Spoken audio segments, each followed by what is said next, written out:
Chers amis, bonjour à tous, c'est la rentrée, donc nous avons le dernier numéro de la revue Lorraine qui vient de sortir, le numéro 68. Donc voici la couverture avec notre duc Charles V, dont je vous parlerai juste après un petit tour d'horizon. Donc nous commençons la revue évidemment comme d'habitude avec le mot de Jean-Marie Cuny et le sommaire. Nous entrons ensuite avec les actualités lorraines et le premier article est l'article de Jean-François Tulle justement sur Charles V, puisque nous fêtons le 12 septembre l'anniversaire de la bataille de Vienne gagnée par Charles V contre les Turcs. C'est Charles V qui arrête la montée turque en Autriche. Donc un très bel article de Jean-François Tulle qui est suivi ensuite d'un article tout aussi excellent sur le prince Léopold Clément, l'aiglon de la maison de Lorraine, de sa naissance jusqu'à sa mort. Vous avez ensuite un article de l'ami Laurent Chang, que voici, qui est un article très impressionnant et très intéressant sur l'affaire de la petite garnison de Forbach, avec notamment le lieutenant Oswald Bilze. Toujours une revue très bien illustrée, comme par exemple dans cet article sur Hippolyte, le poilu qui ne devait pas mourir.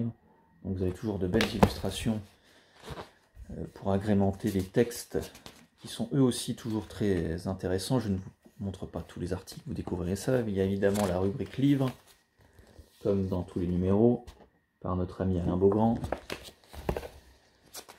Ensuite, une partie intéressante sur les sorties littéraires, puisque vous avez sur 2 pages Jean-Marie Cuny et Jonathan Sturel qui parlent de leur dernier livre, à savoir pour Jean-Marie Cuny, le Lorrain Barès, et pour Jonathan Sturel, l'arrière-petit-fils et autres nouvelles. Nous avons un très bel article de Jérôme Besnard, article que voici, sur un roman méconnu de Louis Bertrand, Madame de Gessincourt. Ensuite, Jean-Marie Cuny nous parle de 3 personnalités disparues, vous les découvrirez dans la revue, dont l'archiduc Otto Habsbourg-Lorraine, le professeur René Tavenot et le chanoine Jacques Chou. Nous avons un très bel article de Kevin Guriot, nous avons un article sur les sœurs Macaron, nous avons un article sur notre sainte locale avec un côté un peu anecdotique et rafraîchissant, intitulé Rencontre à Toul, article de Laurent Sauzet. Nous avons un article sur Nancy Thermal, un dossier sur les artistes en Lorraine, dossier assez important. Là nous parlons des fêtes de la faïencerie Keller, la très bon article d'Olivier Benat, ou d'Olivier Benat, je ne sais pas comment on prononce, sur Léon Barotte. Vraiment un très bel article qui était un peintre lorrain spécialisé, comme vous allez le voir ici, sur les peintures d'arbres.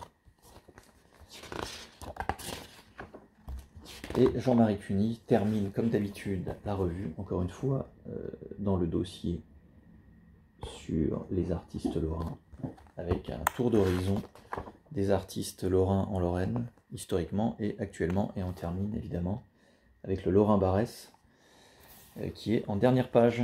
Je reviendrai vers vous pour une annonce pour le centenaire Barès, qui aura lieu, alors qui est daté du 4 décembre, mais un événement aura lieu le 2 décembre, donc restez vraiment connectés, nous reviendrons sur la question. Il y aura un événement avec des conférenciers, des dédicaces, donc ça va être un très bel événement dans un lieu historique de Lorraine, donc restez bien connectés. En attendant, la revue est disponible, évidemment les abonnés l'ont reçue aujourd'hui, mais la revue désormais n'est disponible qu'en kiosque, vous ne pouvez plus l'acheter sur le site, en tout cas pour l'instant, puisque le routage fait que nos centaines d'exemplaires sont répartis à travers tout le 54 dans les kiosques. Donc pour les Nancéens, vous avez au moins une dizaine de kiosques, et il y a la liste des lieux de vente, des points de vente qui est sur le site internet. Je vous mets en dessous de la vidéo le lien, et vous verrez qu'on est même un peu dans les Vosges désormais, mais la Lorraine commence à être bien desservie. Donc pour ce numéro qui est vraiment assez exceptionnel, j'en suis très fier, le numéro 68 de la nouvelle revue Lorraine. Je vous dis à très bientôt.